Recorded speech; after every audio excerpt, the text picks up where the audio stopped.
Consider the 87-year-old who spends their Tuesday mornings at a pottery wheel.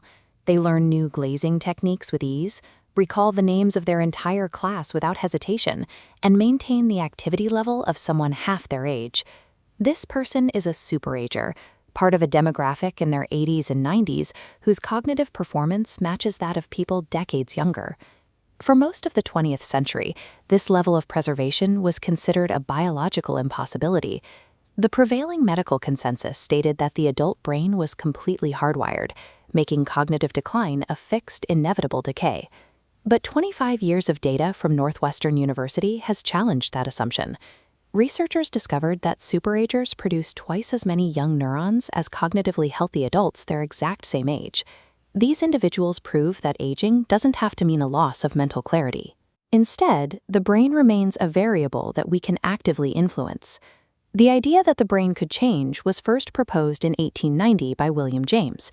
He described the brain as a structure weak enough to yield to an influence, but strong enough not to yield all at once. Santiago Ramón y Cajal later expanded on this, arguing that even the adult central nervous system possessed a regenerative capacity that allowed it to reorganize after an injury or a new experience. These early observations formed the basis of neuroplasticity.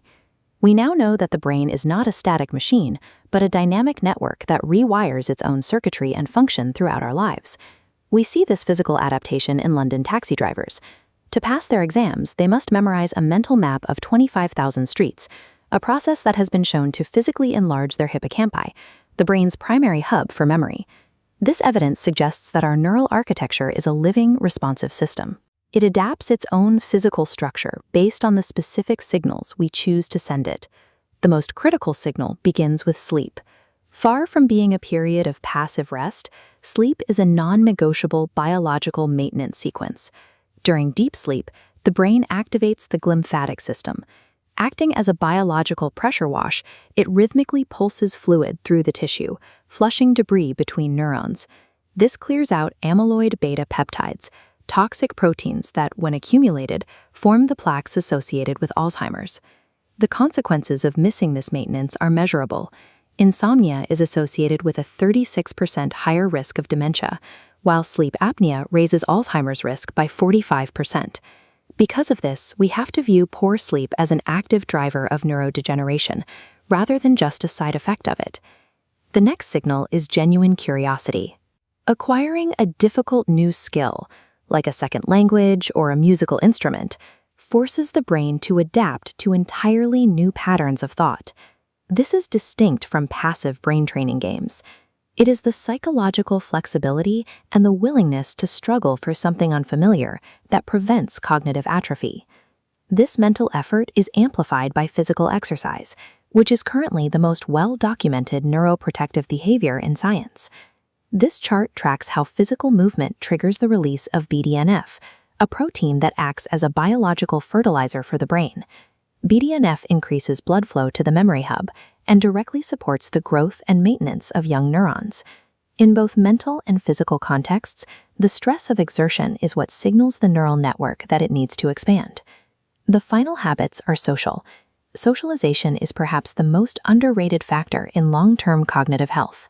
Superagers consistently show a higher density of von Economo neurons, cells that are specifically linked to complex social behavior and intuition. This connection is often driven by a sense of purpose, similar to the Japanese concept of ikigai, or a reason for being. A defined purpose stabilizes daily routines and regulates our internal clocks. It also buffers the brain against chronic stress, preventing the neuroinflammation that can lead to decline. These rich relationships and the daily drive to show up act as a biological shield for the aging mind. The 87-year-old superager represents the human brain operating precisely as it was designed to under these optimal conditions. The research confirms that the brain retains a profound level of plasticity much later into the human lifespan than we once assumed. Sustaining this cognitive baseline doesn't require extreme wealth or perfect genes. It relies on the cumulative consistency of these 5 specific inputs. Preserving your mind is an active, daily choice to use, rest, connect, and challenge your brain. Which of these 5 habits do you think would move the needle most in your own life right now? And which one are you tempted to put off until later?